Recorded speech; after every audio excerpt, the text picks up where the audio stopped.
And ఈరోజు వచ్చేసే topic ఏంటంటే work space safety rules.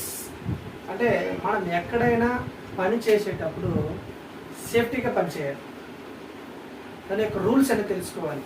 Rules తెలియకుండా మనం ఎలా పడితే అలా పని చేయకూడదు.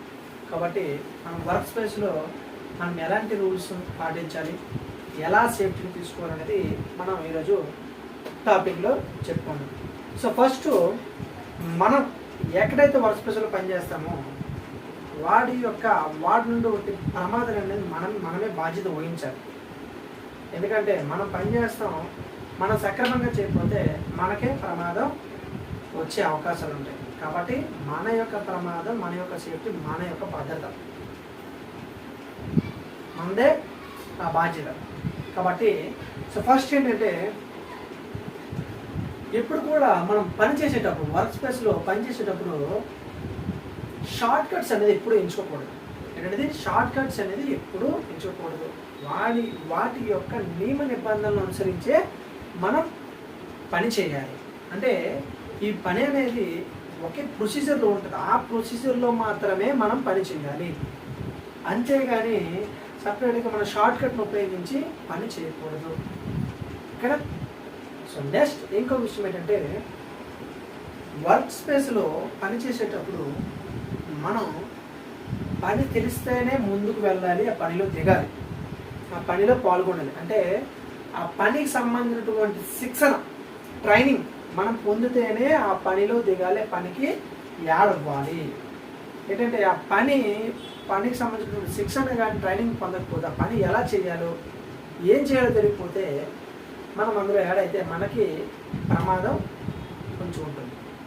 కాబట్టి శిక్షణ పొందితే మాత్రం మనం ట్రైనింగ్ దానిపైన పట్టు ఉంటే మాత్రమే మనం ఆ పనిలో ఇన్వాల్వ్ అవ్వాలి. ఓకేనా? సో నెక్స్ట్ పాయింట్ వచ్చేసి మనం పనిలో ఎప్పుడు కూడా నిర్లక్ష్యం అనేది ఊహించుకోవడం. ఓకేనా? పనిలో ఎప్పుడైనా పాల్గొనేటప్పుడు ప్రతి ఒక్క పని చేసేటప్పుడు కూడా చెప్తున్నాను, పీపీఈ పర్సనల్ ప్రొడక్టివ్ ఎక్విప్మెంట్స్ అనేది యూజ్ చేస్తూ మాత్రమే పనిలో పాల్గొనాలి, పని చేయాలి. ఓకేనా? పర్సనల్ ప్రొడక్టివ్ ఎక్విప్మెంట్స్ అనేది మన యొక్క సేఫ్టీ వస్తువులు అనేది యూజ్ చేయగానే ఎప్పుడు కూడా పనిలో పాల్గొనకూడదు. ఓకేనా? నెక్స్ట్ మనం పని చేసేటప్పుడు మన వర్క్ స్పేస్లో సరైన సాధనాలు, సరైన పనిముట్లు యూజ్ చేయాలి, దాన్ని సక్రమంగా యూజ్ చేసుకోవాలి. ఏంటిది? సరైన సాధనాలు కానీ సరైన పనిముట్లు కానీ మనం సక్రమంగా దాన్ని సరైన పద్ధతిలో యూజ్ చేసుకోవాలి. ఓకే? సో నెక్స్ట్ వచ్చేసి ఏంటంటే మనం పని చేసేటప్పుడు మొబైల్స్లో ఎక్కువగా యూజ్ చేస్తుంటాం, మొబైల్లో బుర్ర పెట్టేస్తుంటాం. బట్ పని చేసేటప్పుడు మొబైల్లో ఎటువంటి గేమ్స్ కానీ మనకి ఎటువంటి కూడా ఆడకూడదు. ఓకేనా? సో నెక్స్ట్ వచ్చేసి ఏంటంటే మనం పని చేసేటప్పుడు డ్రింక్ చేసి మాత్రం పని చేయకూడదు. ఓకేనా? మనం డ్రింక్ చేయకపోతే సేఫ్టీగా హ్యాండెడ్గా పని చేస్తాం. డ్రింక్ చేస్తూ మాత్రం పని చేయకూడదు, పనిలో పాల్గొనకూడదు. సో నెక్స్ట్ ఏంటంటే ధూమపానం. ఎక్కడైనా మనం సిగరెట్లు తాగాలనుకుంటే వర్క్ స్పేస్లో సిగరెట్లు తాగకూడదు. ఓకేనా? ఒకవేళ సిగరెట్ తాగాలనుకున్నా సిగరెట్ తాగవలసిన ప్రదేశాన్ని ఒక సపరేట్ ప్రదేశం నిర్ణయిస్తారు, అక్కడికి వెళ్ళి మనం ధూమపానాన్ని చేయవచ్చు. కానీ బట్ వర్క్ స్పేస్లో కానీ వర్క్ చేసేటప్పుడు కానీ అలాంటివి ఏం కూడా చేయకూడదు. ఓకేనా? సో నెక్స్ట్ ఏంటంటే వర్క్ స్పేస్లో కలిసిమెలిసిగా మనం పనిచేసుకోవాలి. ఏంటిది? కలిసిమెలిసిగా మనం పనిచేసుకోవాలి. ఒకరితో ఒకరు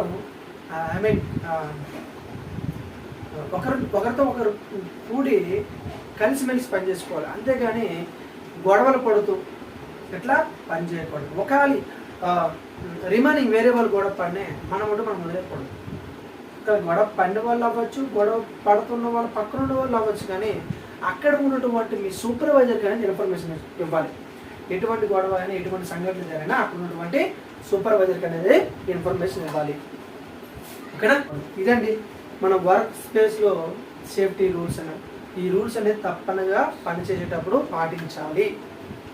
ఈ రూల్స్ పాటించకపోతే మన సేఫ్టీకి మనమే విరుద్ధంగా ఉంటే మన మన మన బాడీకి మనం సేఫ్టీగా లేనట్లు, ప్రమాద బారిలో మనమే పడతాం. కాబట్టి వర్క్ స్పేస్లో మనం పనిచేసేటప్పుడు ఇటువంటి రూల్స్ అనేది కంపల్సరీ పాటించాలి. సరేనా? సో ఈరోజు ఈ టాపిక్ నచ్చినట్లయితే ప్లీజ్ సబ్స్క్రైబ్ చేయండి. Okay, right.